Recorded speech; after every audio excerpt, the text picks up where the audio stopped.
Dans cette vidéo, je vais te partager les 7 habitudes que j'ai mis en place quotidiennement qui m'ont fait devenir un millionnaire à l'âge de 26 ans.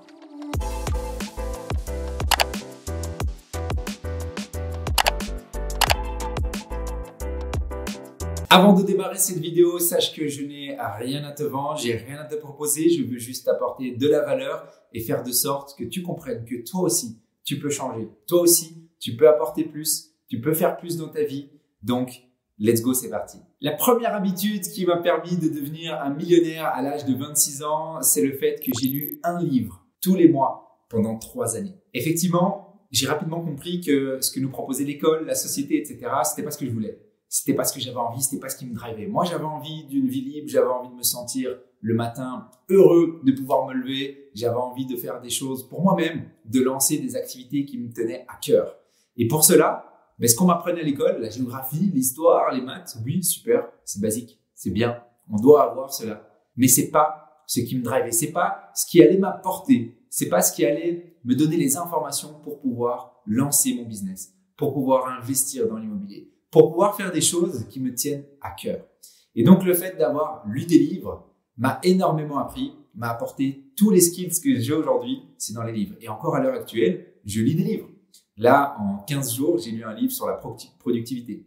Mon prochain, ça va être un livre que j'adore. D'ailleurs, je vais vous le mettre juste ici. C'est un livre qu'on appelle le Personal MBA. Je l'avais lu il y a quelques années, je vais le relire. Donc, je suis constamment dans la lecture. Et cette habitude m'a vraiment permis de devenir un millionnaire à l'âge de 26 ans. Pourquoi? Parce qu'on apprend des compétences qu'on ne nous apprend pas à l'école. Et ces compétences-là font de vous une personne vraiment incroyable. Et vous allez pouvoir arriver à atteindre vos objectifs si vous lisez des choses qui vont vous permettre de mettre en pratique ce que vous lisez. Parce que c'est bien de lire. C'est bien de se dire, OK, je vais lire des livres, etc.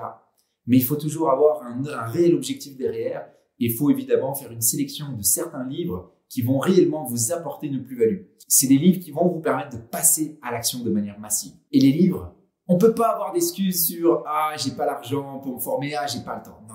Ça, c'est bullshit. Un livre, ça coûte entre 10 et 30 euros. Tout le monde peut s'en acheter, d'accord? Évidemment, à un intervalle de temps différent, dépendant de votre budget. Mais tout le monde peut accéder aux livres. Et tout le monde peut avoir le temps de lire. La deuxième habitude qui m'a permis de devenir un millionnaire relativement jeune, c'est le fait d'être conscient qu'il fallait que je développe un skills, une compétence ou des compétences qui allaient me faire rémunérer de manière relativement intéressante. Aujourd'hui, si vous observez, faites une petite pause et réfléchissez autour de vous. Qu'est-ce que font vos amis? Qu'est-ce que font votre famille en tant que job? Vous avez peut-être des amis qui sont professeurs. Peut-être des amis qui sont commerciaux, des amis qui travaillent dans un magasin, des amis qui travaillent à la banque. Ces personnes gagnent combien? Ces personnes vont gagner entre 1005, 2000, 2005, voire 3000 euros s'ils sont superbement bien payés. Aujourd'hui, sachez qu'il existe des compétences en tant que freelance, indépendant, qui sont énormément payées et qui peuvent se développer très rapidement. Par exemple, il y a une compétence qui est très dans l'air du temps aujourd'hui, c'est le closing ou le setting. D'ailleurs, si vous voulez des informations sur le setting, n'hésitez pas à m'envoyer un petit message en commentaire, car je pourrais éventuellement vous aider là-dessus. Je ferme la parenthèse. Mais c'est des compétences, par exemple celle-ci, comme d'autres, quelqu'un qui code, une personne qui crée des visuels superbes, un monteur vidéo. Il y a plein de skills aujourd'hui qui peuvent te permettre, en tant que freelance et d'indépendant, d'arriver à créer une grosse source de revenus. Et avoir une grosse source de revenus, il n'y a rien à faire. C'est une chose qui est hyper importante si on veut avoir une vie libre, une vie simple. Pourquoi? Parce que grâce à notre source de revenus, à haut revenu, on va pouvoir investir. Et puis nos investissements vont payer notre lifestyle. Si vous restez dans le schéma de vie que vous êtes actuellement et que vous continuez de gagner 1005, 2000, 2005 et que vous n'avez pas une possibilité de scaler ces revenus, en fait, comment vous allez pouvoir investir? Comment est-ce que vous allez vous payer plus de vacances? Impossible. Donc, prenez conscience qu'il faut que vous développez une compétence à haut revenu. La troisième habitude qui m'a permis de vraiment devenir un millionnaire relativement jeune, c'est le fait d'avoir un mindset d'abondance. Qu'est-ce que je veux dire par là? Aujourd'hui, et si vous me regardez, vous êtes certainement belge. Et nous, les Belges, on a un souci. Je dois le dire, on a un souci. On a un souci parce que nos parents nous ont dit il faut acheter sa maison pour y vivre, le crédit c'est dangereux. Nos parents nous ont également dit des choses du style ah mais si les locataires payent pas, etc., etc. Et en fait, nous, de manière culturelle, on est un peuple en fait qui est relativement peureux sur l'investissement. On n'est pas des personnes qui vont se lancer vraiment dans l'action, dans l'indépendance, etc. Et tout ça, ce sont des fausses croyances en fait. C'est tous nos parents qui nous ont donné toutes ces phrases limitantes, etc. Et j'ai juste envie de vous dire qu'aujourd'hui, l'abondance est partout et pour tout le monde. Et quand vous allez comprendre ça, et c'est pour ça que je vous invite vraiment à lire des livres de développement personnel, parce que vous allez comprendre ça petit à petit. C'est ce qui m'a permis moi de le comprendre en tout cas. Vous allez vraiment pouvoir changer votre état d'esprit. Quand on est dans un état d'esprit d'abondance, et je vais faire un petit shout-out à un ami à moi qui est Marvin. Marvin, qui a une société qui s'appelle Freshéo. Marvin, si tu regardes cette vidéo, salut à toi, j'espère que tu vas bien, man.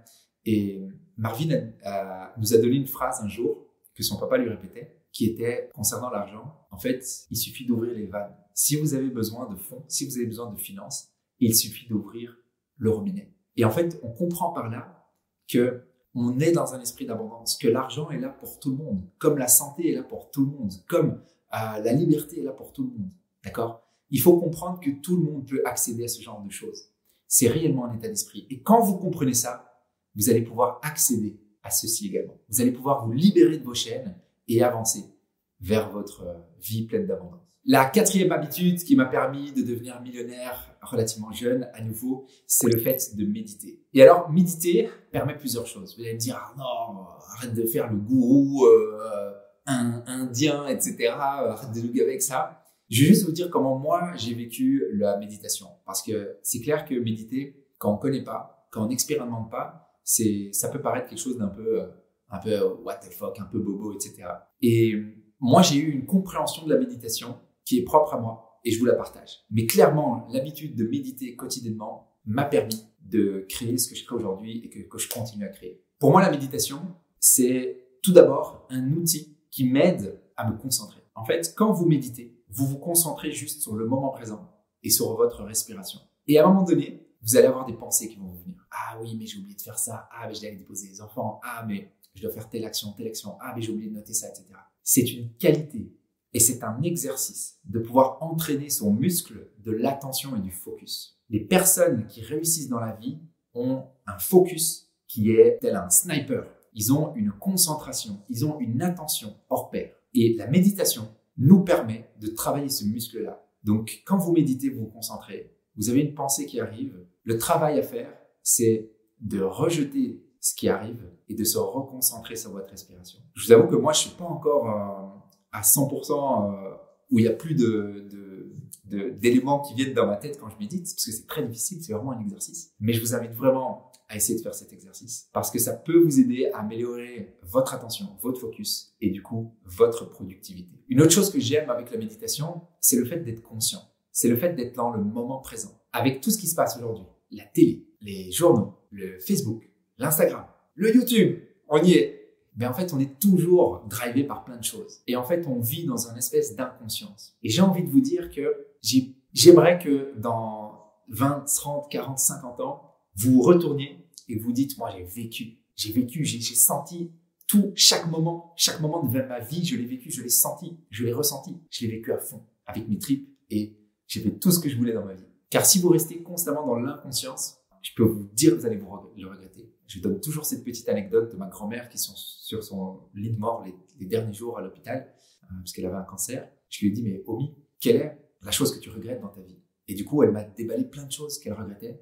Et ça m'a rendu triste. Ça m'a rendu triste pour elle parce qu'en fait, elle se rendait compte qu'elle était en train de finir ses jours et qu'elle n'avait pas vécu la vie qu'elle voulait vivre. Elle s'était pas donné tous les moyens de vivre consciemment. Et la méditation peut vous permettre de slow down un peu et d'être beaucoup plus dans la conscience. La 5e habitude que je vous dévoile aujourd'hui, c'est le fait d'être un bon relationnel. Qu'est-ce que je veux dire par là? C'est un topic assez large, je vais essayer de pas trop m'élargir parce que j'aime bien parler de ce topic. Je sais pas si autour de vous, vous avez une personne qui est super bonne en relation, qui a plein d'amis, etc. Mais cette personne, souvent, elle est très épanouie. Il faut savoir que l'être humain est une personne sociale. C'est quelque chose de fondamental et il y a des statistiques scientifiques là-dessus, évidemment. Le fait d'avoir un bon niveau social, le fait d'avoir des bonnes relations avec des personnes va tout simplement déterminer votre niveau de bonheur de votre vie. Et donc, être un bon relationnel va premièrement faire de sorte que vous avez une vie épanouie, une vie heureuse. Et la deuxième chose aussi, c'est qu'elle va vous ouvrir des portes. Imaginez que vous allez à une représentation.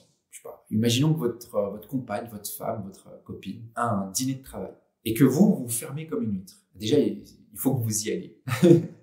Et si vous y alliez, imaginez que vous êtes super fermé, vous êtes super froid, vous n'êtes pas dans le relationnel, etc. Vous n'allez pas faire de connexion, vous n'allez pas passer une bonne soirée. On est d'accord? Vous allez dire à madame, allez, on y va, c'est bon, vous allez vouloir rentrer au chaud, mater un Netflix et puis dormir. Imaginez maintenant que vous êtes dans l'ouverture d'esprit et vous comprenez qu'être dans le relationnel est important. Qu'est-ce qui va se passer? Vous allez déjà apprécier le moment parce que vous allez rencontrer des personnes, vous allez découvrir des choses, vous allez vous dire, ok, c'est sympa, on va aller manger, ok, c'est sympa, on va passer un bon moment ensemble, etc.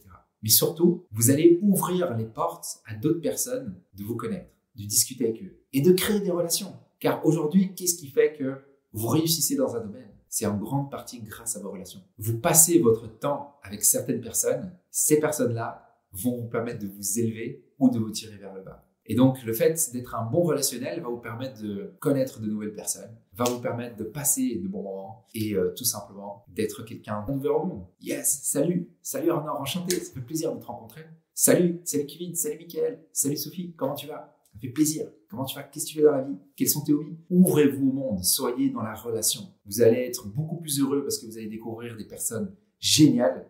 Et en plus de ça, ça va vous aider à vous élever dans vos activités. La 6e habitude, et ça c'est quelque chose à nouveau de très développement personnel, tu dois devenir une autre personne pour obtenir des nouveaux résultats. Et donc, cette 6e habitude, c'est le fait de comprendre que tu dois investir sur toi-même. Tu dois changer tes méthodes de pensée. Tu dois améliorer tes compétences. Tu dois changer ton horaire. Tu dois changer la manière dans laquelle tu manges. Tu dois reprendre le sport. En fait, tu dois changer qui tu es. Si tu changes qui tu es, tu vas obtenir de nouveaux résultats. Tu vas changer ta vie. Et la 7e et dernière habitude qui m'a permis de devenir un millionnaire à l'âge de 26 ans, c'est le fait d'investir. Et oui, ici sur cette chaîne, on parle d'investissement immobilier. Il y a plein d'investissements en bourse, crypto-monnaie, dans des business, il y a plein de choses qu'on peut faire. Et ça m'a clairement permis d'obtenir les résultats que j'ai aujourd'hui et que je continue d'obtenir parce que c'est que le début. Et j'ai envie de te dire que l'investissement est ouvert à tout le monde. Aujourd'hui, tu peux investir 50 € par mois dans quelque chose. Tu peux investir 250 € par mois dans quelque chose. Tu dois juste comprendre le mécanisme de l'investissement. Et je vais donc